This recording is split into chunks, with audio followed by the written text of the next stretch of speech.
Episode 1239 से 1240 reborn in martial world. यह story मेरे चैनल एडिशन पर अपलोड किए गया है। चलिए शुरू करते हैं। अचानक एक तीर चला जिससे वातावरण हिल गया। इसके तुरंत बाद नकुल के बगल में खड़े दो लोग भयानक चीखें मारते हुए धीरे धीरे मर गए। दीपांशी का चेहरा मौत की तरह पीला पड़ गया। वो परेशान होकर पीछे मुड़ी। वो अपने नौकरों की ओर दौड़ी, अपने हाथ आगे बढ़ाए और दो दिव्य ज्योतियां प्रकट हुई। लेकिन ये बेकार था, वे पहले ही मर चुके थे। मंजरी ने ठंडी मुस्कान के साथ कहा, तुम्हारे कबीले के लोगों ने पहले मेरे लोगों पर हमला किया। फिर एक शक्तिशाली अग्निमय गूढ़ ऊर्जा नकुल की ओर बढ़ी। उसे छोड़ दो, दीपांशी ने चिल्लाते हुए कहा। मंजरी ने उदासीनता से मुस्कुराते हुए कहा, वो मुझे मारना चाहता था, इसलिए मैं उसे कैसे छोड़ सकती हूँ। शक्तिशाली अग्नि योद्धा अपने हाथों में आग लेकर नकुल की ओर दौड़ता रहा। मरो, उस अग्नि योद्धा ने कहा, जो ठहाके लगाकर हंस रहा था। हालांकि इस पल आग काली हो गई, मौत की तरह काली और गायब हो गई। फिर वो अग्नि योद्धा धीरे धीरे गिर गया। वह मर चुका था। दीपांशी ने पलटकर दक्ष को देखा। वो ऊर्जा क्या थी? शाप देने वाली ऊर्जा। उसने दक्ष को अभी तक कोई मंत्र पढ़ते नहीं देखा था। नकुल भी आश्चर्यचकित था, लेकिन दीपांशी ने अपना हाथ उसके हाथ पर रखा और कहा, चलो चलें। वो जानती थी कि दक्ष और सम्राट अजिंक्य लोगों का ध्यान आकर्षित नहीं करना चाहते थे। वे पहले ही बहुत से लोगों का ध्यान आकर्षित कर चुके थे। जल्द ही वहां भीड़ जमा हो जाएगी और फिर उनका पता चल सकता है। फिर दीपांशी चली गई। नकुल गुस्से में था। उसने दक्ष पर चिल्लाते हुए कहा, रेगिस्तान में किसी भी जानवर में तुमसे ज्यादा दया है। दक्ष ने नकुल की बात को नजरअंदाज कर दिया। उसे नहीं पता था कि दक्ष ने उसकी जान बचाई है। उसे नहीं पता था कि असल में क्या हुआ था। जल्द ही बहुत से लोग दौड़े आए। दक्ष, सम्राट अजिंक्य ने कहा।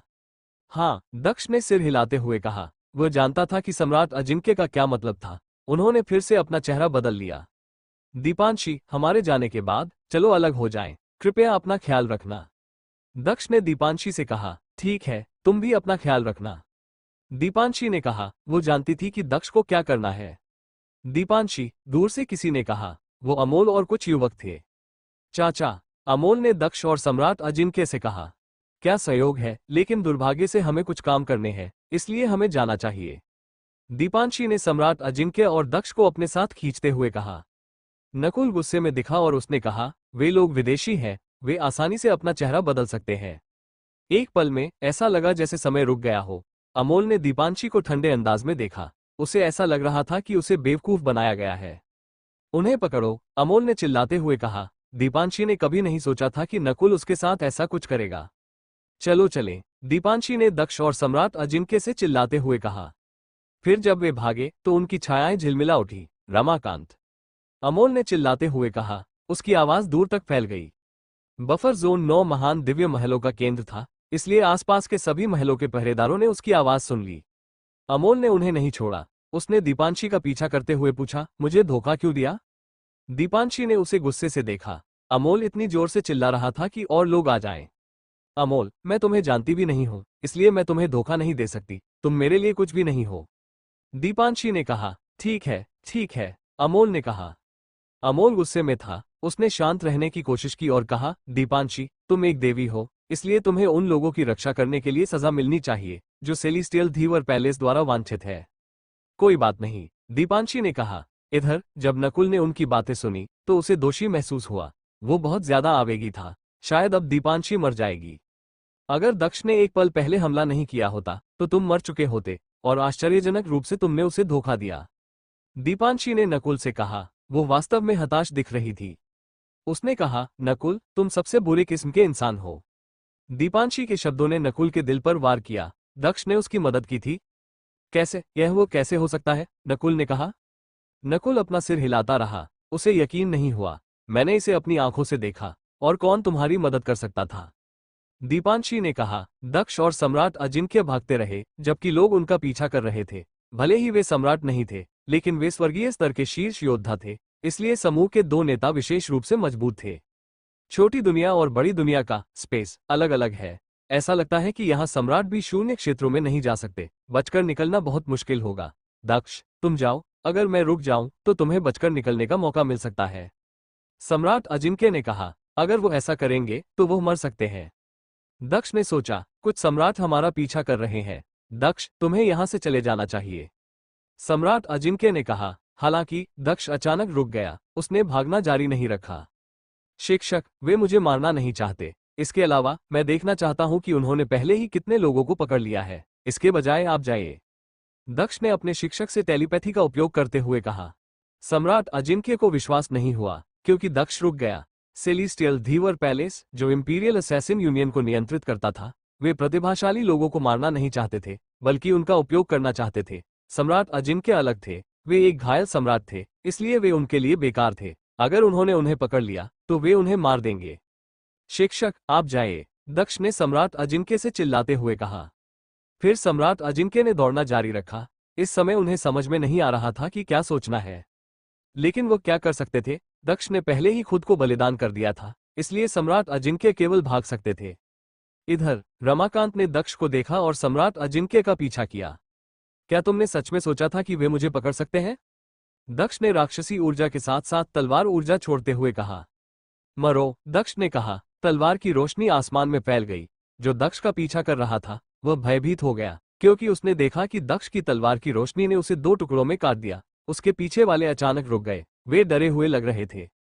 रमाकांत सम्राट अजिंक्य का पीछा कर रहा था, लेकिन उसने दक्ष की आवाज सुनी और पीछे मुड़ गया। उनमें से एक को तुरंत मरते हुए देखने के बाद उसे यह मानना पड़ा कि वे लोग उसे नहीं पकड़ सकते, केवल वही उसे पकड़ सकता है। दक्ष ने रमाकांत को देखा और कहा, मैं कमजोर नहीं हूं और मेरे शिक्षक घायल हैं, इसलिए भले ही आप उन्हें पकड़ लें, यह व्यर्थ होगा। रमाकांत ने दक्ष को देखा, वह काफी उत्साहित लग रहा था, क्योंकि उसने कहा, किसी खतरे के मामले में परेशानी के स्रोत को खत्म करना हमेशा सबसे अच्छी बात होती है। मैं उसे अभी छोड़ दूंगा, क्योंकि तुम काफी मजबूत हो और मैं नहीं चाहता कि दूसरे लोग तुम्हें भर्ती करें। दक्ष को राहत मिली। भले ही रमाकांत ने उसके शिक्षक को केवल अस्थायी रूप से जाने दिया था, लेकिन कम से कम उनके पास भागने का मौका तो होगा। हम कहाँ जा रहे हैं? दक्ष ने पूछा। बेशक, सेलेस्टियल धीवर पैलेस में। चिंता मत करो, मैं तुम्हें कोई नुकसान नहीं पहुंचाऊंगा। अगर तुम मेरे साथ रहोगे तो तुम्हारा भविष्य उज्जवल होगा। रमाकांत ने मुस्कुराते हुए कहा। दक्ष को उस पर भरोसा नहीं था। उसे यकीन था कि रमाकांत उसे नहीं मरेगा, लेकिन लोक्या साम्राज्य में भोज के दौरान विंध्याचल के लोग वापस चले गए और अपने शिक्षकों को मार डाला। उन्हें ऐसा करने के लिए क्या मजबूर कर सकता था? क्या मुझे एक मुद्दे को सुलझाने के लिए कुछ समय मिल सकता है? दक्ष ने पूछा। कोई बात नहीं, बस मेरी नजर के दायरे में रहो। रमाकांत ने मुस्कुराते हुए कहा। वो दोस्ताना लग रहा था। धन्यवाद, दक्ष ने विनम्रता से कहा। फिर वह मुड़ा और जो लोग पहले उसका पीछा कर रहे थे उन्होंने उसे जाने दिया। उन्होंने उसे ठंडे तरीके से देखा, लेकिन वे उसका कुछ नहीं कर सके। दक्ष वापस दीपांशी के पास गया, लेकिन रमाकांत उसे घूर रहा था। दीपांशी को दोषी महसूस हुआ। वो समझ गई कि क्या हो रहा है। उसने कहा, दक्ष, मुझे खेद है, ये सब मेरी गलती है। दीपांशी सोच रही थी कि अगर वह नकुल को अपने साथ नहीं लाती तो दक्ष सुरक्षित होता और बच निकलता। दीपांशी, ऐसा मत कहो, मुझे तुम्हें इसमें शामिल नहीं करना चाहिए था। दक्ष ने कोमल तरीके से मुस्कुराते हुए कहा। दीपांशी एक दयालु डॉक्टर थी। सब कुछ वास्तव में नकुल की गलती थी। इधर अमोल ने उन्हें ठंडे अंदाज में देखते हुए कहा। रमाकांत, धन्यवाद। मैं तो बस अपना कर्तव्य निभा रहा हूं, रमाकांत ने मुस्कुराते हुए कहा। उसने आगे कहा, देवी ने उसकी रक्षा की, तो तुम क्या करने का इरादा रखते हो? मैं उसे वापस सेलेस्टियल धीवर पैलेस ले जा रहा हूं, अमोल ने कहा। दक्ष अब अपना चेहरा नहीं छुपा रहा था, इसलिए अमोल को पता था कि वो कौन था। रमाकांत, उस व्यक्ति का नाम दक्ष है। उसने नीरज और अत्विक को हराया। वो कई अलग अलग चीजें जानता है। उसे व्यक्तिगत रूप से सेलेस्टियल धीवर पैलेस में वापस ले आओ, अमोल ने कहा। नीरज विचारशीलता के महान दिव्य महल से एक योद्धा था और स्वर्ण पवित्र ऊर्जा को नियंत्रित करता था। आत्मिक दिव्य परिवर्तन महल से एक योद्धा था। मैं यही करना चाहता था, रमाकांत ने कहा। दक्ष नकुल के पास गया और उसे ठंडे अंदाज में देखा। दक्ष ने उसे बचाया था और बदले में नकुल ने उसे धोखा दिया था। आपकी गलती से न केवल दूसरे लोग मारे जाएंगे, बल्कि आप भी मारे जाएंगे, दक्ष ने कहा। नकुल ने दक्ष की तरफ देखने की हिम्मत नहीं की। उसे हर बात पर पछतावा हो रहा था। उसने कभी नहीं सोचा था कि उसके कामों का ऐसा नतीजा होगा, लेकिन उसने जो सोचा था वो अब महत्वपूर्ण नहीं था। एक मृत्यु ऊर्जा ने उसके शरीर को घेर लिया और धीरे धीरे उसके जीवन को नष्ट करना शुरू कर दिया। नहीं, मुझे मत मारो, मुझे नहीं पता था कि यह तुम हो, नकुल ने अपना सिर हिलाते हुए कहा। वो मरना नहीं चाहता था, लेकिन दक्ष की मृत्यु ऊर्जा भयानक थी। मरो, दक्ष ने कहा। नकुल की जान धीरे धीरे खत्म हो रही थी। वो डर गया और फिर धीरे धीरे गिरकर मर गया। यह मृत्यु ऊर्जा के साथ साथ शाप ऊर्जा भी है। कितनी भयानक तकनीक है, रमाकांत ने सोचा। वो नहीं जानता था कि दक्ष ने किस तरह के कौशल या तकनीक का इस्तेमाल किया था, लेकिन यह स्वाभाविक था, क्योंकि दक्ष ने खुद ही हमला किया था। चलो चले, दक्ष ने सहजता से रमाकांत से कहा। उसे नहीं पता था कि सेलेस्टियल धीवर पैलेस ने उसके लिए क्या योजना बनाई थी।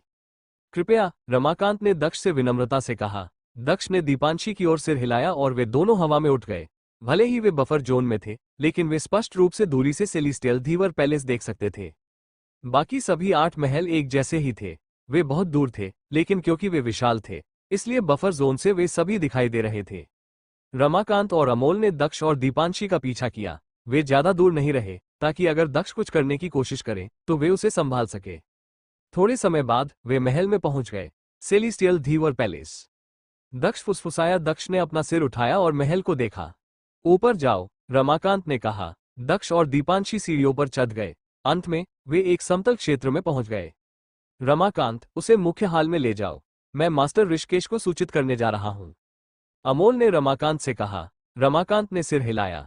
फिर अमोल वहां से चला गया और रमाकांत, दक्ष और दीपांशी को दूसरे कमरे में ले गया। वे तुम्हारे साथ क्या करेंगे, दीपांशी? दक्ष ने टेलीपैथी का उपयोग करते हुए दीपांशी से पूछा। मुझे नहीं पता, मैं एक देवी हूं, इसलिए मेरे पास कोई आजादी नहीं है। अतीत में अमोल मेरे प्रति विनम्र था, लेकिन अब मैंने उसे क्रोधित कर दिया है, इसलिए वो शायद मुझे सजा देगा।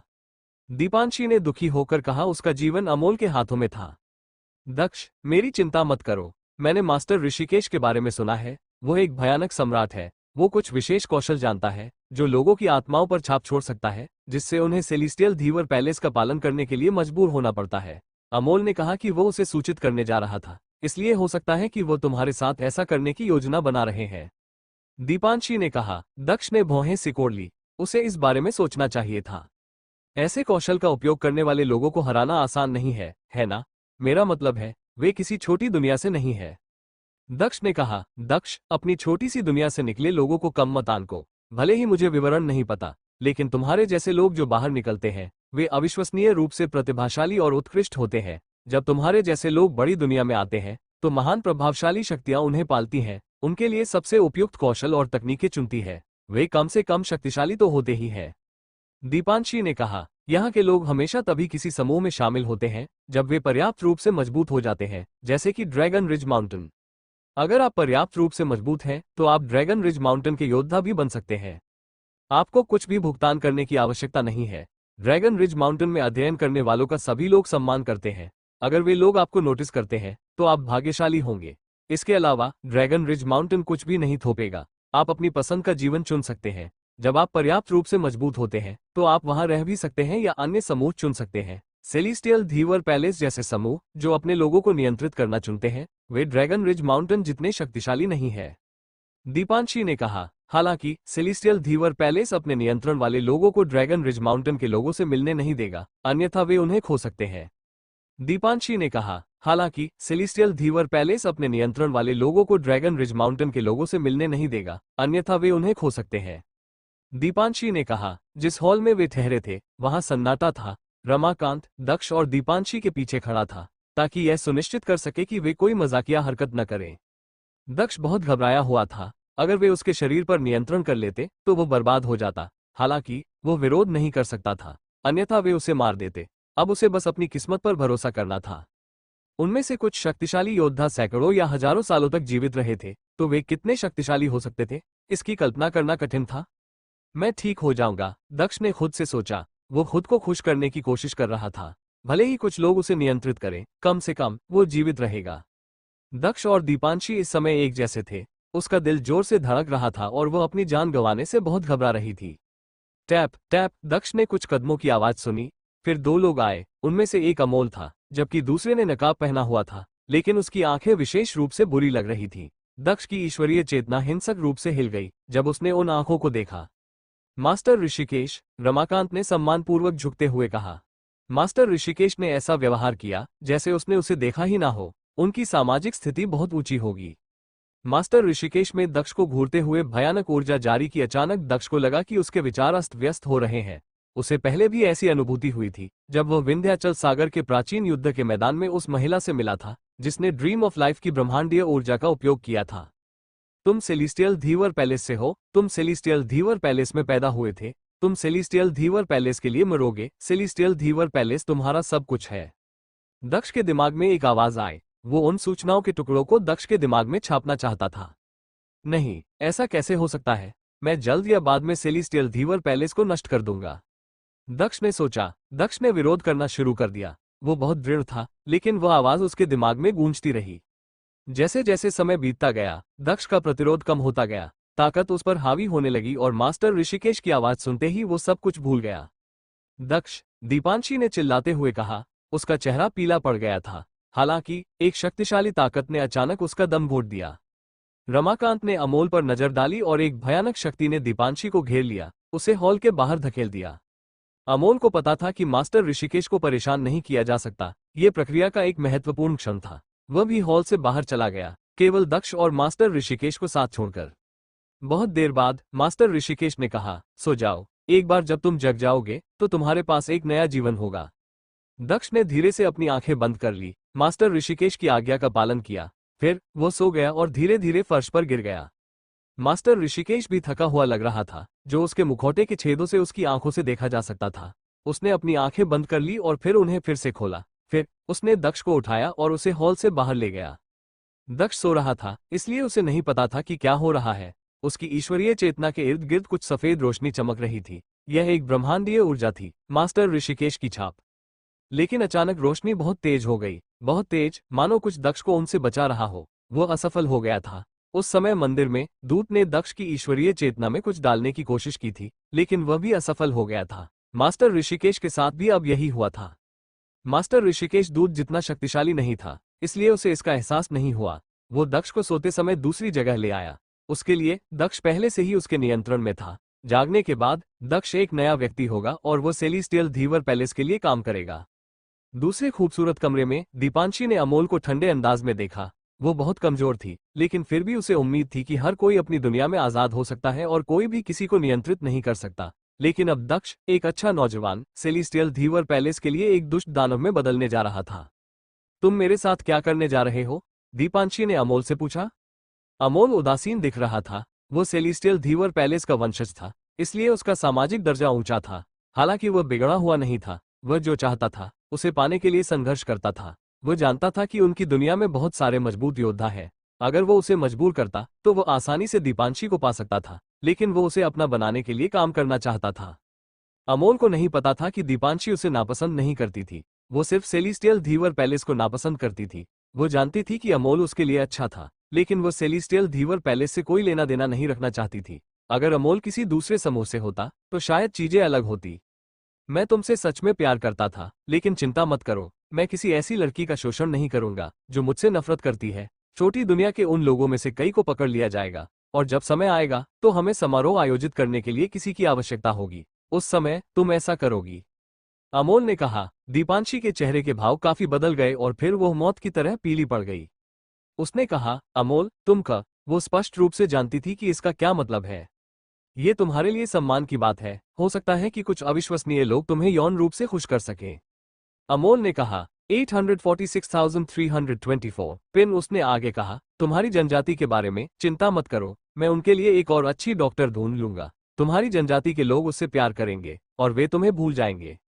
इसके बाद अमोल कमरे से बाहर चला गया। जाते समय उसने कहा, भागने की कोशिश मत करना। तुम सुंदर हो और सेलेस्टियल धीवर पैलेस में कई लोग हैं जो सुंदर महिलाओं को पसंद करते हैं। वे मेरे जितने अच्छे नहीं हैं। दीपांशी खुद को शक्तिहीन महसूस कर रही थी। वह भाग नहीं सकती थी और वह एक गुलाम बनने जा रही थी। कुछ समय बाद एक छोटे से जंगल में एक महान दिव्य ऊर्जा थी, जिससे लोगों को अत्यंत आरामदायक महसूस होता था।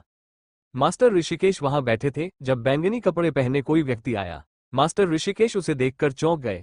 हालांकि उन्होंने उस मास्टर ऋषिकेश को सम्मानपूर्वक देखा, लेकिन वास्तव में वह उससे घृणा करता था। काफी देर बाद मास्टर ऋषिकेश ने फिर से अपनी आंखें खोली, लेकिन वो अभी भी ठीक से नहीं देख पा रहे थे। क्या अब सब ठीक है? मास्टर ऋषिकेश ने पूछा। अब सब ठीक है, मैंने महान गुरु से भी जाकर जांच करने को कहा था।